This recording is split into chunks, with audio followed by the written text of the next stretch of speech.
Hey guys, what is up? SuperKmanrocks here, and I am here for my fourth and final player rankings video of the mid-season here. The last one here is going to be the LCK. If you've not checked out the others, please go ahead and do that. They're going to be up in the iCard right now, along with all the other videos that I have made about the summer split so far. If you are interested in those, please go check them out. We put a lot of effort into this series, and we really hope you guys enjoy. As usual, the disclaimers that we put at the beginning here are going to be the same. All of these are, in fact, my opinions. I am going to be ranking every single player from 1 to 10 in terms of their position, as well as the teams from 1 to 10. But you already know the teams if you watch my weekly rankings. So if you have different opinions, that's awesome. Go ahead and leave them down in the comment section below. I love having conversations with you guys about where to put these players and how I feel about things and blah, blah, blah, blah.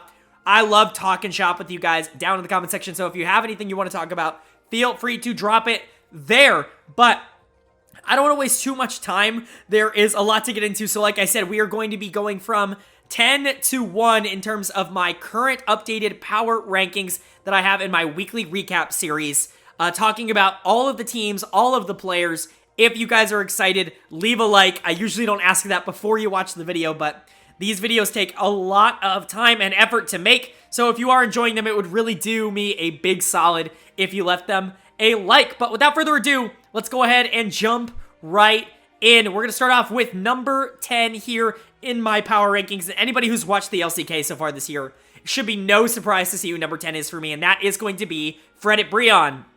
They have been so abundantly awful in spring so far, or in summer, I should say. A big change in how they were from spring. A lot of downgrades in some of the players, and that's definitely reflected in their rankings. But let's go over their roster. It's looking like Sword most of the time in the top lane here, in the jungle, Lava in the mid lane, Hanwha at ADC, and Delight at support.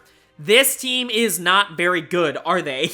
It's really unfortunate to say this is a team that shocked a lot of people by making it to top 6 in spring, mostly off of the back of Lava just being actively really good for them in the mid lane, but pretty much all of that progress has come to a screeching halt here in summer as they have yet to even win a series. They've won one game, and it was against Hanwha, who, spoiler alert, isn't going to be that much higher above them on this power rankings, but yeah, they just don't look good at all. Like I said, a lot of their winning in spring was done off of the back of Lava in the mid lane actually being a lot better than I think people were expecting. But Lava's taken a pretty big step back here in summer. He was someone who I think was actively winning laning phases against some of the better LCK mid laners, honestly. Like, maybe not the best, but some of the good ones. He was holding his own in laning phase against some of the, the top talent in the region. That has no longer been the case in summer. He's been outclassed pretty much at every aspect. Him and had a pretty good synergy. I don't know what happened, but has completely fallen off of a cliff as well, and I think that's impacted Lava, but his laning stats have gone down the toilet, as has everybody here on Fredit BRION. Not that the other lanes were particularly crushing it, just that, holy crap, like Lava's taken probably the biggest step back of anybody. I probably in spring would have had him as high as number 6 in my mid lane power rankings, which is pretty ludicrous. If y'all know, mid lane's definitely going to be the hardest position to rank highly on. For him to be 6, I thought pretty highly of him, but he's fallen all the way down here to 8 in summer. I still think he has some upside, but he's certainly not showing it right now. Like I said, has certainly fallen as well. He's been the worst jungler in the LCK so far in summer. And as you can see, most of the players on this team have been the worst players in their role so far in summer. And obviously, this isn't just a summer ranking or anything like that. This is just where I currently feel the players are at, like where I would personally rank the players. has fallen off of a cliff. I think this is more in line of what I expected from him coming into the season. He's never really been someone who's shown a lot, even though he's been given a lot of opportunities. So definitely not surprised to see him struggle. As for Sword in the top lane, he plays a little bit. He's going to play the most here in the top lane, but obviously they have Morgan as well. Morgan played a lot of spring, and Morgan started to look better towards the end of spring. Morgan looked atrocious at the start of summer, though, so Sword is back in for them. Obviously a former Griffin top laner. He's just not very good. Like, he's a weak side top laner that tries to play offensive sometimes, and just he's just mechanically the worst top laner in the league. There's really not much to say about it. This is the worst top lane room in the league in general. And then this is the worst bot lane in the league as well. Delight lucks out not being considered the worst support. Obviously, we'll get to that later, but This is the worst bot lane in the league in total. Of Henna and Delight, they really struggle to win lane, and Henna especially struggles to transition things into the late game. He has some of the worst late game positioning I've seen in an LCK AD carry in a very long time. He will die often for no reason. It's something you don't often see in this league in particular, but man, like, I don't know. They struggle on pretty much every front. I don't really see this team having an abundant strength in any of their lanes. Like I said, it used to be mid lane, but if Lava's not winning anymore, they don't really have an abundant strength. Their in-betweeners, like their supportive players, aren't great. Like Umti's really taken a step back. Delight has never really been a superstar support for this team. I really don't see an avenue where they can turn this around, in my opinion. I definitely think this team needs to make some changes. I don't know what that would be. Their Challengers team isn't much better. Obviously, they just let Jonghoon go to Astralis, and he's been one of the better supports in the LEC. You would have loved to have had him, but they obviously didn't see that over Delight, so whatever the case is, like, Brion is really, really genuinely terrible, and I really don't see a world in which they're going to be getting better throughout the year. Moving on to number 9 in my LCK power rankings, I think these two teams are clearly the bottom two teams. I don't expect to get a lot of resistance from people in that regard. Number 9 for me is going to be Hanwha, Liiv, Esports, HLE coming in here at number 9. I do think they're better than Brion, if only for the fact that they beat them. But man, like, these two teams are not that far apart in terms of actual skill level. HLE's lineup is looking like Dudu in the top lane, On Fleek in the jungle, Karis in the mid lane, Chiani in the AD carry position, but mostly it's been SamD all year long. Chiani just recently subbed in. And then Vista at support. I do think there is a little bit of talent on this team, at least more so than there is on Fredit BRION right now. I'm actually pretty high on Fleek in the jungle. He's probably the player on this team that I'm most excited about. Him and Vista, I think, are both players that I think can be on good teams, but I don't know. Fleek right now has been definitely the shining light for Hanwha Life. If they win, it's usually off the back of Fleek doing something really cool in the jungle and just being able to take over the game from there. Because it's not that they don't win games, it's usually just that they can't win series. Fleek does usually play relatively well, and so does Vista. Vista's someone who I was actually pretty high on, or pretty low on, last year when we were talking about Hanwha Life as a very good team with Chovy and everything. And now I think he's relatively underrated because he's on a really bad team. My opinion of Vista has changed almost none. He's had pretty consistently the worst or one of the worst AD carry rooms in the league this year, and it's really, really difficult to do stuff as a support who, especially a support who is more lane focused like Vista is, as opposed to being roam focused. I think Vista's definitely had some trouble maintaining, stats so far this year, but Fleek and Vista, I think, are the two players that I look at on this team as, like, the focal points and the best players, at least right now, on the roster. I think Dudu has had some moments in the top lane where he's looked good. He's had games that I think have been really, really solid, but for the most part, it's about the consistency with him, and the consistency, honestly, is just not there. There will be games where he will win, and some games he loses hard, and honestly, he loses a little bit more than he wins. But he does win sometimes, and I think in the LCK, that is worth something, and so for me, he comes in at number 9, not number 10. He comes in above Sword because, again, I think he wins a little bit more often than that. Karis in the mid lane just hasn't really worked out. This was a big gamble for an HLE team to bring in a really young, pretty unproven LCK Challengers mid laner that they had in Karis. And honestly, it really just hasn't paid off. He has been outclassed pretty much in every matchup that he's going to be playing. He often looks like a detriment to this team more than he does a positive. Obviously, he's still very young, and this is somebody who can turn their career around. I'm not saying, like, he's dead in the water, but what he has shown from us in the LCK so far this year has certainly not been top-level stuff. So I'm really not sold on Karis. For me, he comes in as the worst mid laner in the LCK. And then the AD carry room. If you want to debate this to be the worst AD carry room in the league, I would totally listen. Like, the SamD versus Henna argument, I think, is totally listenable. I think SamD's a little bit better in lane, so for me, he gets the nod as number 9. Obviously, I have Chiani listed on the graphic here because he most recently played for this HLE team, but that I don't really think one is that much better than the other. Obviously, if Chiani can come in and give you upside, that's plenty more than what SamD has offered you because he has really been atrocious for this roster. He's come in and he's done the SamD thing, which is play okay in lane and play okay for the first 10 minutes of the game, and then have absolutely no idea what to do after that and how to transition that into any sort of success late game. His team fighting has been garbage. If Chiani can come in and be anything else, that's going to be a huge positive. For now, I have them at 9. Realistically, you could have them at 10. But I think overall, when you look at this HLE team, they're just not good, and they don't have a lot of prospects to expect them to get better. Really, you're relying on Karis getting a lot more familiar with the LCK and improving a lot in that regard, and then OnFleek and Vista continuing to grow. Vista kind of seems to be what he is, which is just like an average LCK support, which isn't a bad thing. An average LCK support is a positive, but I do think OnFleek has room to grow into maybe one of the more consistent LCK junglers. I'm not expecting that to happen. I think 7 is honestly probably his peak for where he's going to hit at least this season, but they're going to be happy with those two. It's just the rest that you really hope can figure it out. Dudu needs to get more consistent, and you're really hoping Karis and Shiani can like develop into something, because without that, they're going to be stuck at this 9th position probably for the whole year. Moving on to our number 8 team here in the power rankings, a team that I think really did not want to be as low as they are here, but they have to prove that they're not there, and that's Nongshim RedForce. They come in at number 8. A team that I think actually had some Worlds expectations going into the year. They have done anything but live up to that expectation. So let's talk about what the roster's looking like. It's looking like Kana in the top lane, Dread in the jungle, BDD in the mid lane, Ghost as the ADC, and then a carousel of people playing support. Effort has played almost the entire year. You still have Peter on this team, and as of a couple days ago, they just recently signed Snowflower to come in and presumably be their starting support on the main roster. This is a very interesting room to talk about. Let's talk about the good first, which is the top 3 sides of this map. Let's talk about Kana in the top lane. Honestly, I think Kana has gotten to the point where he's a little bit underrated by the, general LoL populace as a whole. He's still a very good top laner in the LCK, one that can still win you games and win you series. It's just really difficult to do that from the top lane position in the current meta. I've talked about that a lot on the channel, but the top lane position just generally is really difficult to play through right now, which is unfortunate because Kana, I think, is better on the more aggressive picks.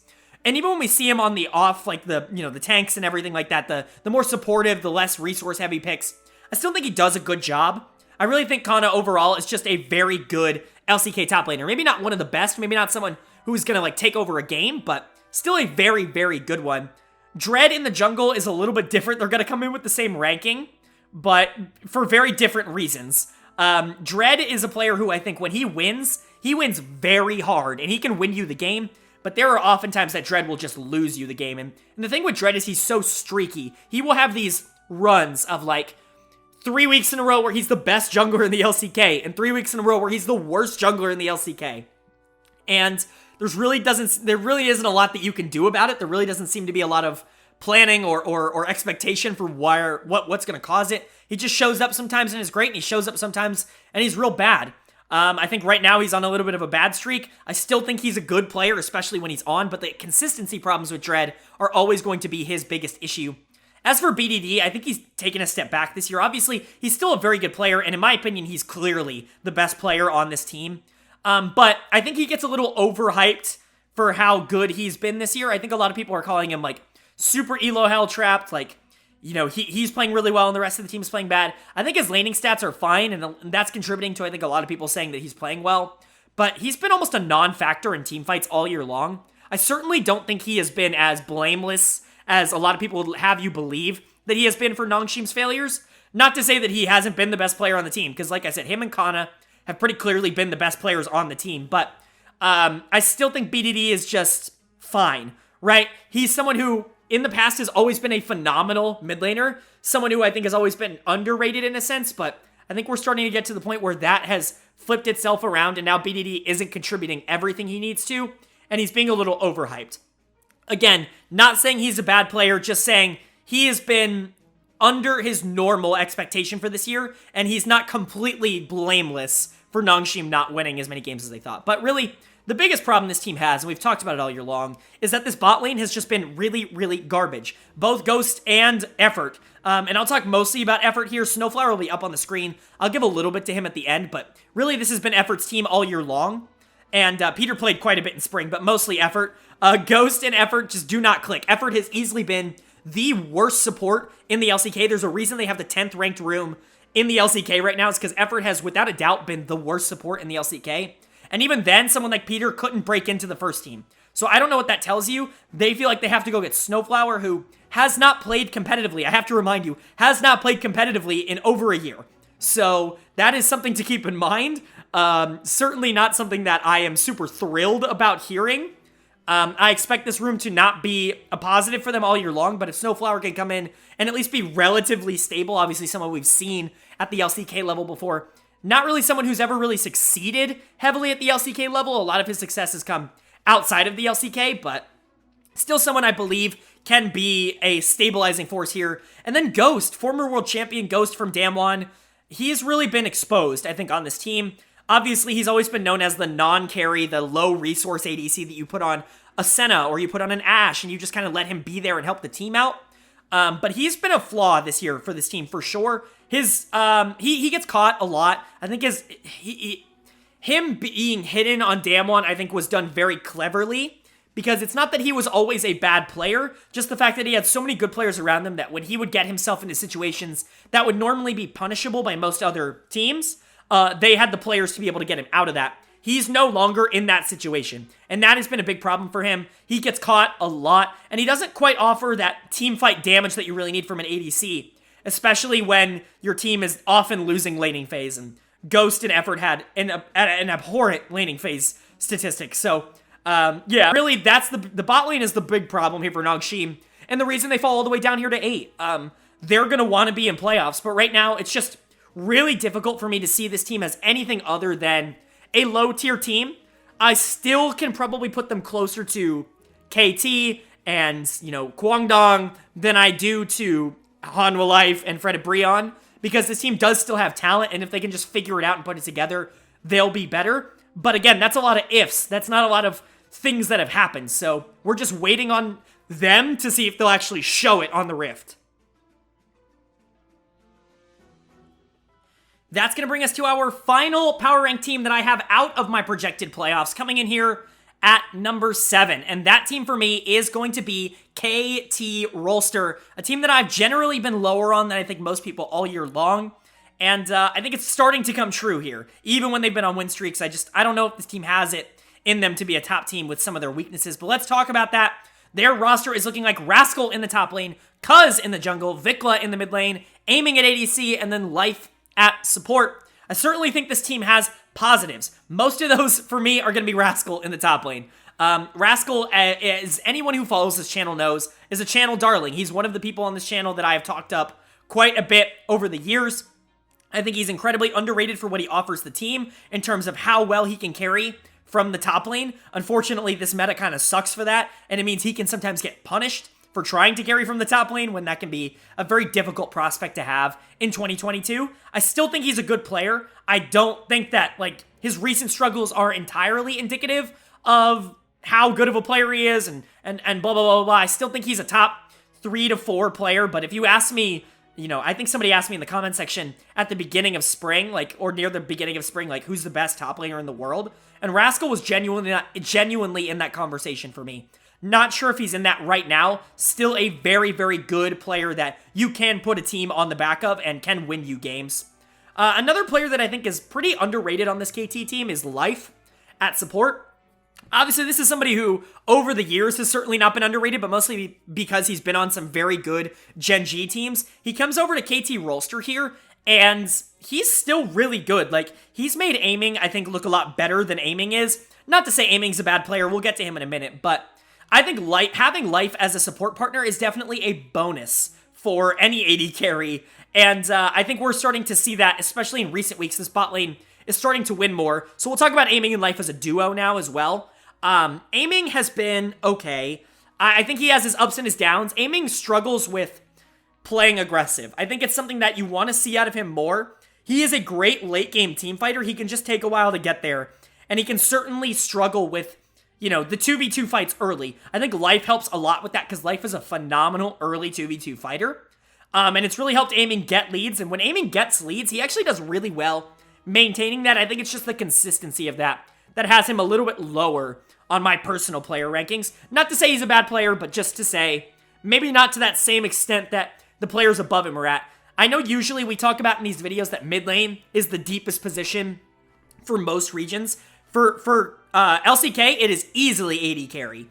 That's the position I think that is most stacked by far. So Aiming coming in at 7, I certainly don't think is a disservice to him. But where I do think this team starts to show their signs of not being a playoff team is the mid-jungle duo. Cuz and Vikla here. Vikla obviously coming in to replace Arya about midway through summer. He's been playing pretty much all their games, so I expect to see him the rest of the year. They have not been good. They have not been a good duo. Vikla's been all right. He's shown some signs of being fine, but certainly nothing of being great. Just kind of an average mid laner. Certainly someone who I think showed more upside than Arya did. I think a lot of people were really surprised when Arya got replaced because it felt like he was ramping up over the course of spring, but really, I'm just not sure what the upside of this team with Arya was, and if you can pull out the potential that you see in Vikla, I definitely understand seeing that as an upgrade, because Arya would have probably come in at this 9 spot anyways. Even if I think Arya is a better player right now, the difference between them I don't think is that big. Where I really start to struggle with this team is Cuz in the jungle, who I think is clearly having the worst season of his career. This is someone who I think, another product of being protected by the T1 system. I think Cuz comes over to KT here, and he really struggles to not run it down sometimes. I think some people are going to see 8 and think that is too high for Cuz, and honestly, I can understand that. He still does good things for this team. He just risks it all a lot more often than I think you'd want him to. He does a very poor job of understanding macro, but he is a good fighter. He is someone who can team fight, especially late game, if this team is behind, if this team is ahead. Like, he's good from both perspectives when it comes to maintaining the game. He's just often a reason, if this team is behind, that they are behind. His early game is very, very bad, and that's something he certainly needs to work on. And he's definitely been the biggest weakness of this team, and probably the reason why I have them out of the playoffs, because he's often the reason that they will lose. But if he can get some more stability, if Vikla can kind of come out of his shell a bit, this team is certainly going to look a lot better. Those are just two very big ifs for me. And it's not to say that everybody else on this team is like a world beater or anything like that. Like I said, I really do like Rascal and Life. I think they're very, very good players. And I think Aiming is competent, definitely competent enough to make playoffs with. But as a package for KT Rolster, I'm really just not sold on them being one of the best teams in the LCK, or really even having that much upside to become that. I think the meta would certainly have to change around a lot, because this team is by far at its best when they can play through top lane. But if that doesn't happen, they're probably going to be sitting around 7th. I think they could push for 6th, but I think that's wishful thinking at the moment.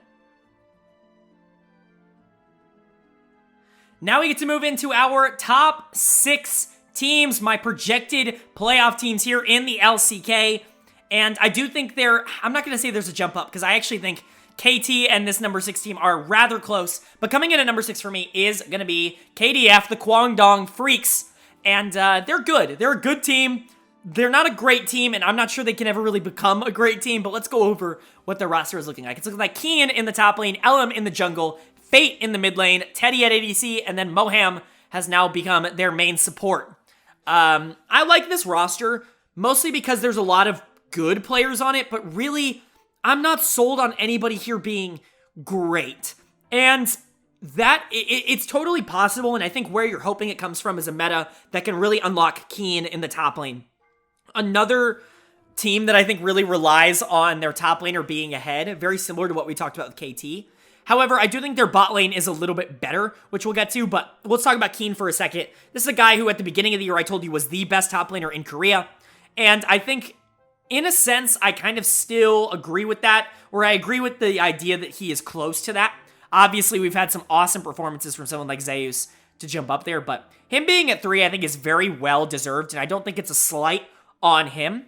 I just think that this is a really bad meta for him. And we've seen that. We've seen him try to win from top lane. And unfortunately, it's just very difficult to do that right now in the moment. So a lot of pressure on him to win games for this team. And unfortunately, I'm just not sure he's able to do it, which means that it's got to fall to the other carry on this team, being Teddy. This team has really relied on these two to be the ones that are ahead and the ones that can win. And Teddy more so, because it's a meta that you really can win from bot lane almost by itself right now. And Teddy's a very, very good late game player. Let's not get that mistaken. Teddy's problems have always come in laning phase, and I certainly don't think that that has changed this year. He does sometimes get down in gold and down in CS, but his positioning is still very good in team fights, and he's still very reliably never going to get caught and never going to make that huge mistake that costs your team the game. I definitely think there are ADs that do that and become problems, but Teddy has not been that.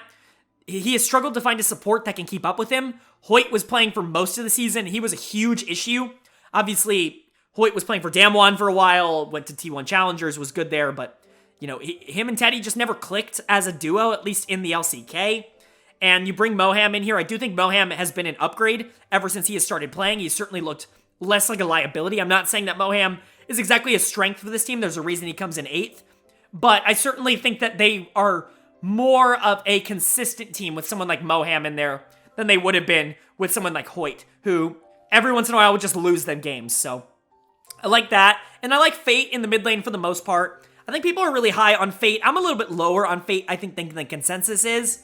I do think his problems in lane are an issue. I get that he sacrifices a ton to be that really proactive presence that likes to roam around with this jungler.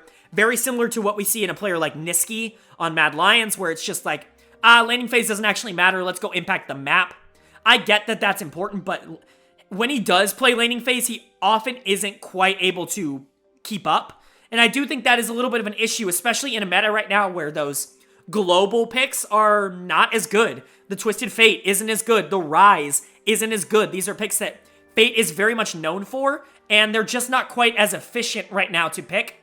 I want to see more out of him in terms of the versatility in order to put him higher than 6. I still think 6 is a good ranking. Like, I'm talking about him like he's like 8 or 9. I still think 6 is a very good ranking for Fate, just maybe not as high as some other people would have him. And then as for Elim, he's definitely the weak link of the team. I think he has a very similar story to what Cuz has been giving KT, in the fact that two junglers that I think T1 did a very good job of hiding their weaknesses for because of how good the roster was around him.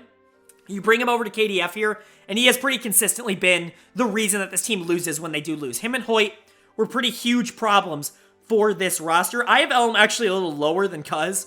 I think Elim has played worse. I don't think he gets nearly the same kind of flame that Cuz gets, because I think Elim does some good stuff, but when Elim loses, I think he loses harder than almost any jungler in the league. So certainly not a benefit to the team. I definitely think if you're gonna point out like a weak link to this KDF team right now, it definitely feels like it is that jungle position, but it's certainly not a complete team. I would never expect this team to be able to compete for, like, you know, a world's berth, honestly. Like, I don't know if they're in that category.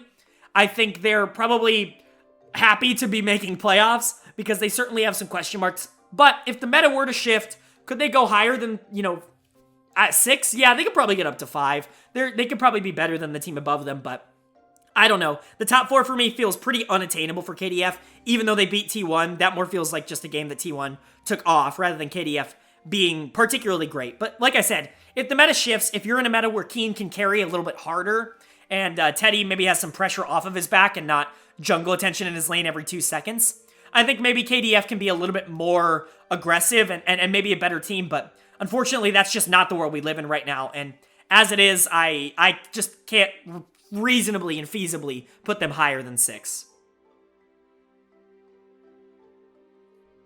Moving on to number 5 in my power rankings, and this, you know, the final spot to make before we get to the projected Worlds teams. I do think this is the best of a tier that we kind of just talked about, that your KDF tier, your KT Rolster, even potentially your Nongshim. I think this team is probably at the top of that tier, and that team for me is going to be Liiv SANDBOX. I think SANDBOX has actually been really surprisingly great this year. They're 6-2. They're 3rd in standings right now. I don't know if they're going to be a Worlds team, but man, right now they're clicking on all cylinders. Let's look at what their roster looks like. It's going to be Dove in the top lane, Krako in the jungle, Closer in the mid lane, Prince at AD carry, and then Kale at support. Really, if you're talking about the reason that this team has started to exceed expectations and the reason that this team is probably better than I anticipated, it's because this bot lane has really exploded. This bot lane was probably the thing I was most worried about on Liiv SANDBOX going into the year, but holy crap. Prince comes in about midway through spring, towards the end of spring, and he looks awesome. Like, genuinely awesome. Having Prince at 6 feels completely disrespectful to how good he has played, because truly he's been a top 2 to 3 AD carry in the league so far this year. It's just about the longevity for me. The players above him are so good, and they have proved that they are so good for so many years, not only on a domestic stage, but on an international stage, that for me, it's very difficult to say Prince is just better than them in my player rankings. But if he keeps this up over the course of a longer period of time, there is a very real possibility we are looking at a top 2 to 3 AD carry on our hands when it comes to Prince.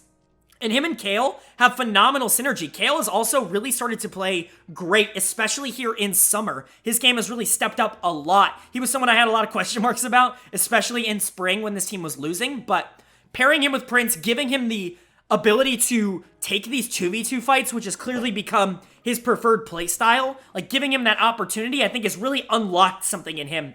And they're one of the more dangerous early 2v2s in the game. Like, in all of the LCK, in all of the world. They do some of those, like, level 2, level 3 trades better than anybody. That's one of the big strengths of this bot lane, is their ability to just fight and to force themselves into a leading position. So, big shout out to Prince and Kale. They are the reason this team is ranked so high. Not far behind them is going to be Krako in the jungle, who I think has been very, very good. I have him at 6. Some people could find that pretty disrespectful because I had Dread higher than him. And realistically, Krako's been better than Dread. But I just need to see it. Again, I need to see it for longer.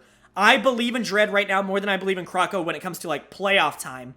But if Krako can really show up in the playoffs and, like, propel this team even to, like, a world's berth, I mean, the sky's the limit for them. So Krako, Prince, and Kale as, like, a trio is awesome. There's a reason this guy won Rookie of the Year last year over Owner, who everybody knows Owner's great, but Krako won Rookie of the Split over him. And there was a reason for that. It's because Krako's really, really good. He's had trouble maintaining that status so far this year because I think the players around him haven't necessarily been of the quality that they needed. He's definitely on a quote-unquote, like, worse team, or at least he was in spring, than he was in 2021. But that's not to say that the team isn't getting better. I really think him and the bot lane, they've linked up so well to become a force, especially in the early game. Those three will win you games by themselves. Not to say that the top and mid are awful, just to say that I think they've certainly let down expectations. We'll talk about Closer in the mid lane, someone who I think a lot of people are very excited about. He's still so young, so I don't want to say that he's become a little bit of a bust, but another player who they've taken out of the T1 system and just hoped and prayed that he was going to be able to translate that form. And so far, he has not been able to do that. I think, personally, he's been one of the weaker mid laners in the LCK so far this year. And that's unfortunate to say. I think when this team loses, it's often because Closer's lane gets pretty out of control, and they just can't stop mid. Mid's a very big power point on the map here. And he's been getting better, I will say. The progression that he has made, especially from the beginning of spring to now, is immense. At the beginning of spring, he very well could have been the worst mid laner in the LCK.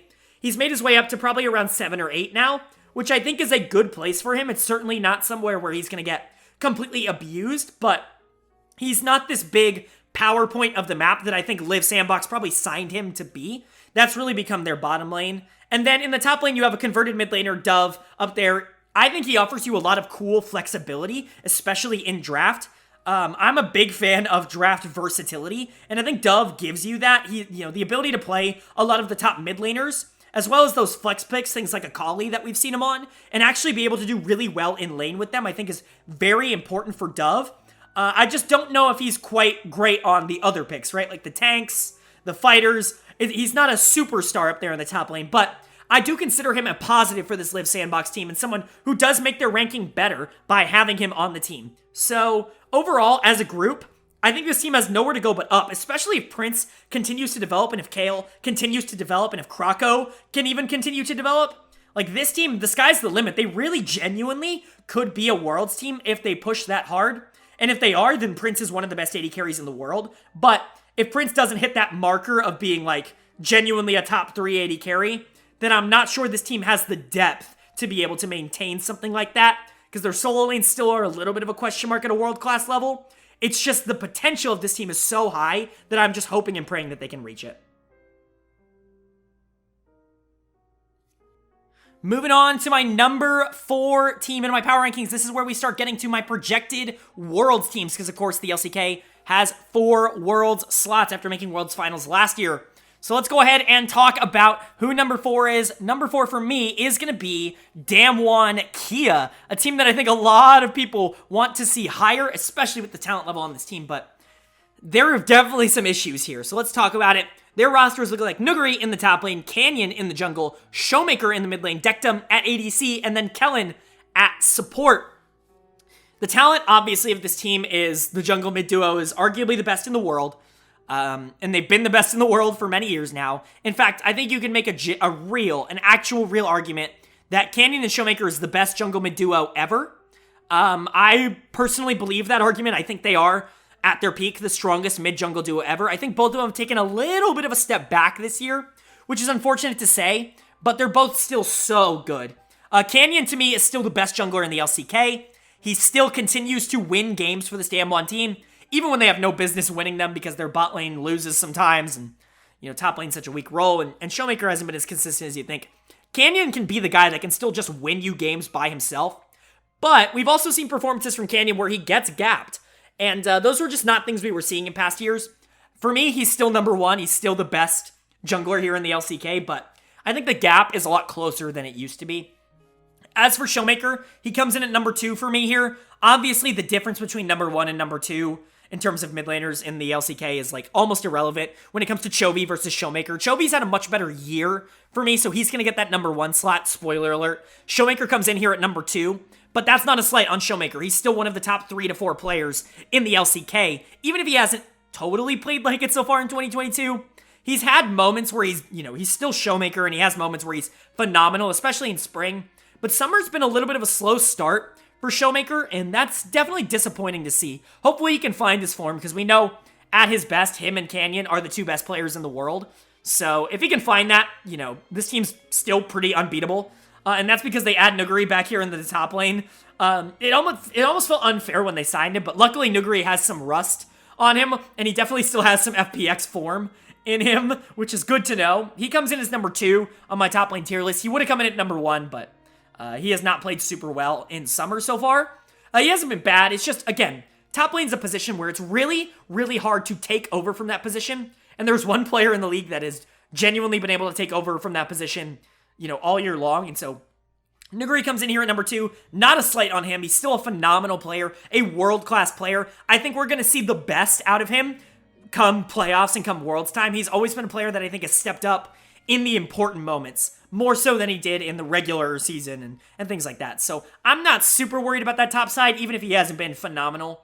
What I am worried about is this bot lane, which just hasn't been the stable force that you brought them in to be. Obviously, you bring Dektum and Kellum in here from Nongshim last year. You bring him in as a package duo, and Dektum has really been inconsistently great for this team. Like, he'll have games where he wins, like, super hard, and he just takes over, especially on Aphelios, which has really become, like, his signature pick almost. And when he's not on that pick, it very much feels like, he's going to lose laning phase, and it's just going to get outscaled. He ego picks a lot of late game carries. He clearly likes that playstyle of play passive early and then try to scale up into late. But sometimes that's not good. Like, sometimes you can't pick that. You can't pick that in Illusion Nami, because you're going to get destroyed, and we've seen that. We saw that this week, so yeah, not a huge fan of Dektum all the time, but at the end of the day, he still is someone who can beat any team in the LCK if he's on, and I think that, it counts for something. Him and Kellum obviously have good synergy, but Kellen is just kind of that good support. I think he's at the top of this list of supports that are a plus for your team for sure, but aren't like game changers. He was a game changer on Nongshim. Like, these two were so genuinely phenomenal on Nongshim, and I think Kellen has just kind of taken a little bit of a step back in that regard, coming to DAMWON, which is certainly disappointing, but honestly, I think this entire DAMWON team has really started to take a step back. So they, for me, fall to number 4 and are no longer in the top 3. Again, it would be very simple for me to put them in the top 3. I think most people are going to have them in their top 3, but for me, they just don't quite hit that mark. I think if we could see a little bit more consistency out of Showmaker and out of the bot lane, like, this team is easy top 3, maybe even top 2 at that point, although top 2 is pretty hard to break into right now. But yeah, this team has the mechanics to beat anybody in the world. It's just about the consistency and being able to maintain that over the course of multiple games. That's going to bring us to our top 3 teams in my LCK power rankings. Coming in at number 3, a team that I've been accused very heavily of bias towards, and I understand, I got a little bit of bias. I like this team, sue me. This team's very good, but coming in at number 3 is DRX. And DRX is a very good team, and I think they are very underrated in terms of their skill level. So let's go over what their roster is. In the top lane, it's Kingen. In the jungle, it's Pioshik. Mid lane, Zika. AD carry is Deft, and the support is Beryl. Let's talk about the strengths of this team, and that's pretty much everything from jungle downward. No offense to Kingen, we will get to him later. But let's talk about bot lane, because that's really what they want to play through. Most, at least from what I've perceived, Deft and Beryl are the focal point of this DRX team, and for good reason. Arguably the two best players on the team. Deft is your carry. Deft is your focal point of this team. Pyosik, Zika, Beryl, all three of them, their job almost every game is get Deft ahead.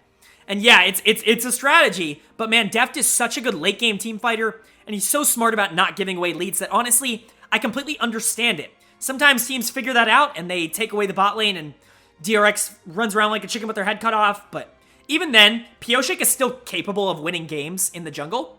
I'm not been shy on this channel about talking about Pyosik.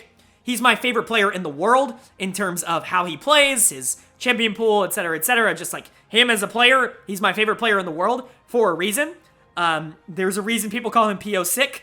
There's also a reason people call him Pyo shit.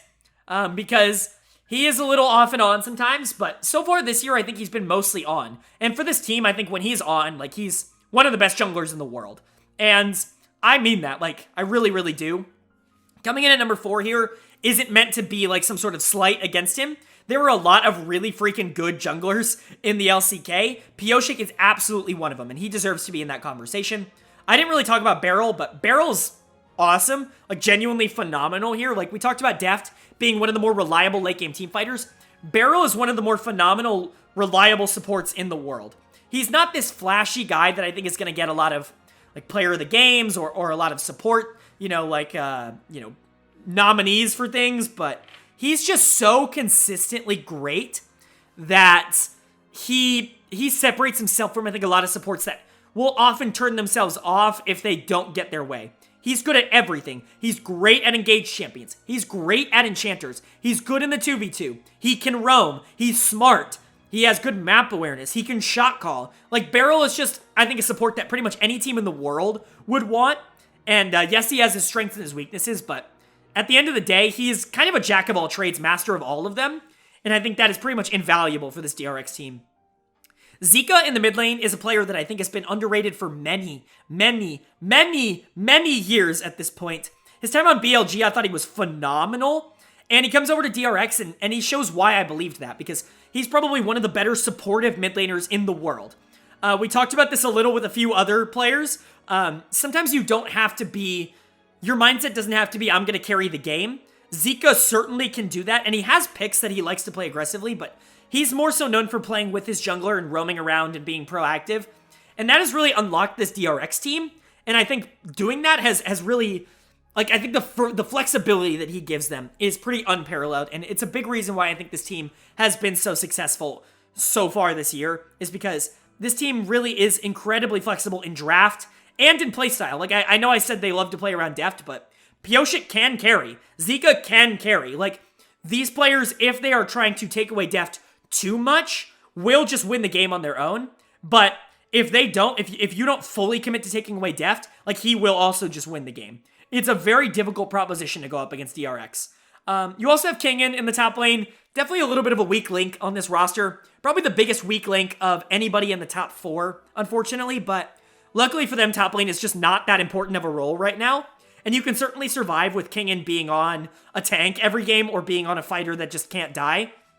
So, really, at the end of the day, I think as a roster, DRX just feels to me stronger than DAMWON does at the moment. Obviously, if DAMWON can start clicking, if Showmaker starts to step up again, if their bot lane can get more consistent, I understand it. But for me, I'll take Pyosik, Zika, Deft, and Beryl in their current form at the 3rd place slot. I would really love to see this team go to Worlds because I really think they can make a splash with how mechanically good they are. But also, there's a chance they go to Worlds and flame out. I really do think that's how it goes with these teams that are just like, they're so mechanically good, but they rely on their one play style. It'll be really interesting to see. But at the end of the day, I love this DRX roster. I think they're very, very underrated, and I hope they can continue to prove me right throughout the year. All right, that's going to bring us to our top 2. The top 2 teams in the power rankings. It should be no surprise who the top 2 are. The order I put them in looked a little crazy, I think, at the beginning of the year, but I think I was proven pretty right with last week's games. Coming in at number 2 for me is going to be Gen.G. They look phenomenal, and on paper, they are so scary. So let's go over what the roster is. It's Doran in the top lane, Peanut in the jungle, Chovy in the mid lane, Ruler at AD carry, and Lehens at support. This is about as perfect of a roster as you can, like, make without, you know, blowing everybody else up and just saying you can have anybody you want, right? Like, the fact that this team was able to be constructed is honestly unbelievable because it's really a bunch of superstars in every role, maybe with the exception of top and support. But still, I mean, that mid-jungle ADC duo is the best in the world. I don't think anybody can touch that trio. I said duo. That trio in the world in terms of actual skill level. Peanut, Chovy, Ruler. I think it's the best jungle mid ADC, the best top 3 in the world. And we'll explain why. Chovy might just be the best mechanical player in the world. I know I have him as number 2 because Knight is really that good to me. But Chovy's really freaking good, huh? I think he's proven that he's the best mid laner in the LCK at this point. A lot of people don't want to say that because Showmaker's got the international success.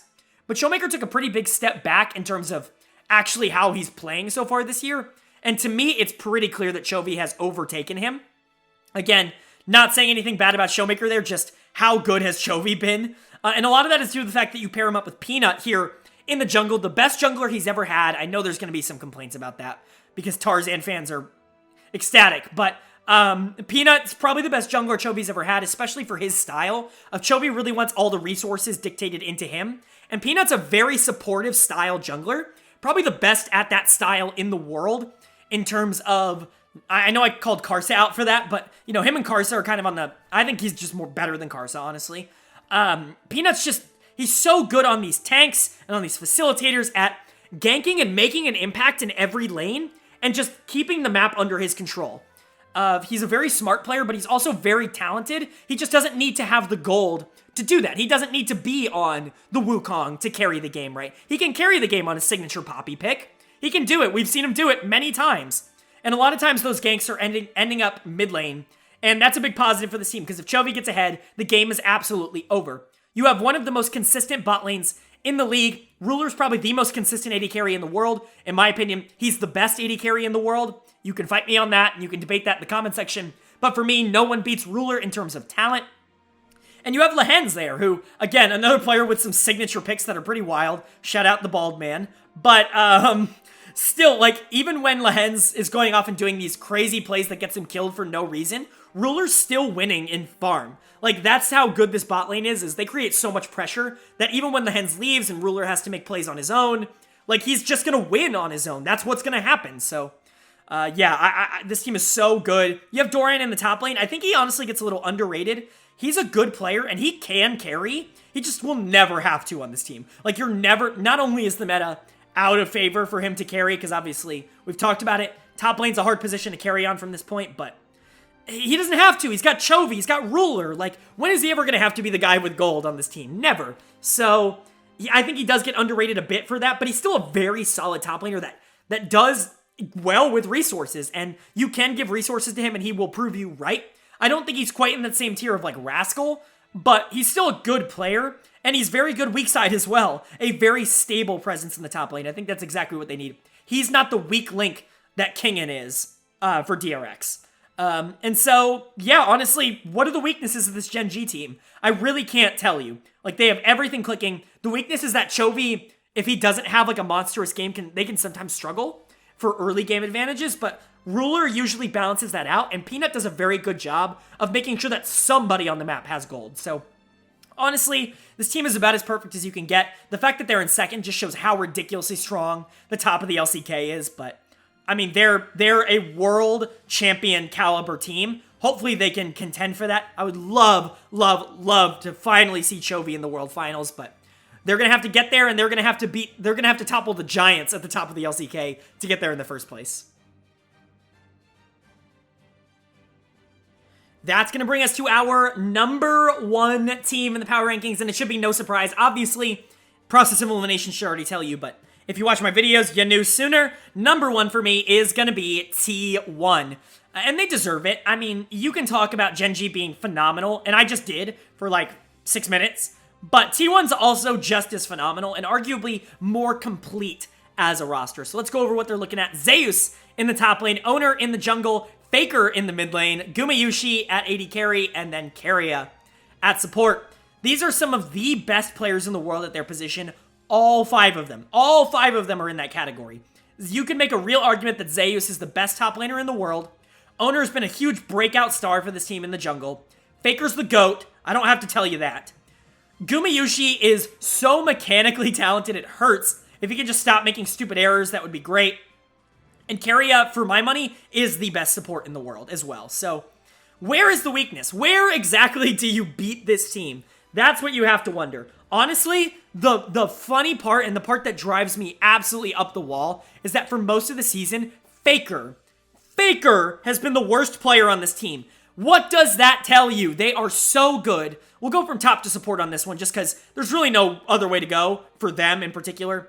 I called Zeus the best top laner in the world. I truly believe it. No one has the carry potential that he has from that position. And he shows it in a meta where top lane is almost impossible to carry from. But you know what? Zeus does it regularly. And not even just on carry picks. He will dominate the game on Sejuani. And it's like, what are they feeding this kid? He is unstoppable. He is genuinely the perfect top laner right now. I can't think of a top laner that I would rather have than Zeus.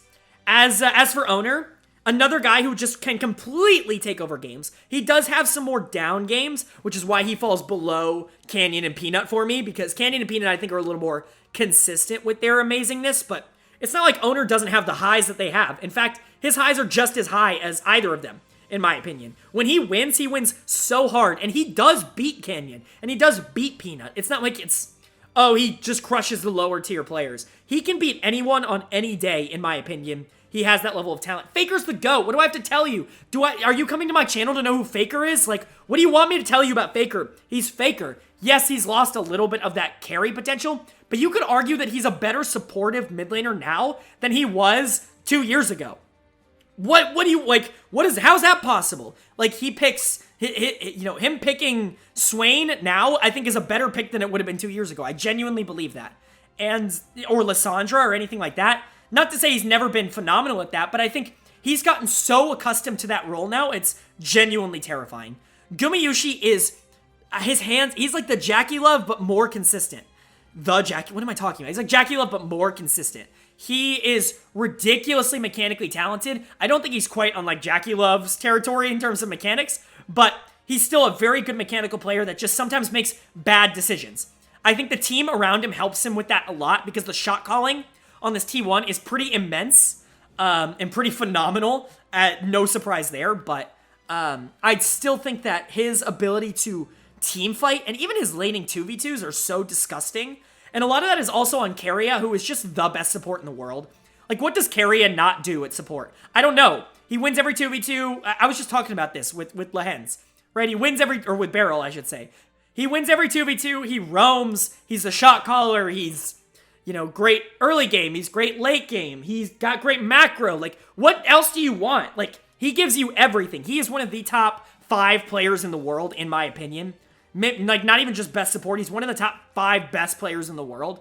And he's earned that moniker because he will take over games. And he will do it against the best teams in the world consistently, over and over and over. All of that to say, T1 is disgustingly good. They are disgustingly good. And I don't expect anything from them other than pure excellence all year long. There's a reason that this team has never once dropped from number 1 on my list once they took it in my power rankings. It's because this team is nearly unbeatable if they are playing at their absolute best. We saw them pick a complete troll comp and obliterate someone this past week. What else do you need me to do? Even when they draft poorly, which they're getting better at, they still win. So, for me, I don't know if this is a controversial opinion. T1 is my favorite to win Worlds as of right now. I know there are a lot of good teams out there. Victory 5 is great. Top Esports is great. Honestly, Gen.G is great. But for me, no one is on that same level as T1 is right now. And I hope that they can continue that all year long. All right, that is going to do it. My LCK player rankings and my team rankings for mid-summer here. There they are. They're all up on the screen right now. From 1 to 10, you can see top, you can see jungle, you can see mid, you can see ADC, and you can see support. Obviously, there's going to be stuff that you disagree with. Let me know what that is down in the comment section below. I love hearing other people's opinions. Obviously, at the end of the day, all of this is an opinion. And of course, a lot of it's based in, you know, analysis and fact and stuff like that. My track record's pretty good on this kind of stuff, but at the end of the day, this is all my opinion. So if you disagree, please let me know that down in the comment section below. But yes, if you really could, I don't ask this a ton, but I really mean this. This series has been a lot of work from us. We have a whole team behind this to help make the graphics and to, you know, I edit the videos and record all the audio, and this takes hours and hours and hours. If you could leave a like, I would be so appreciative. You know, and all of these videos take a lot of time to make, and especially this series in particular is very difficult on us. If you could go ahead and leave a like, it would really help us out. But with that being said, I hope you all are having a great day. I hope you continue to have a great day, and I will see you all later.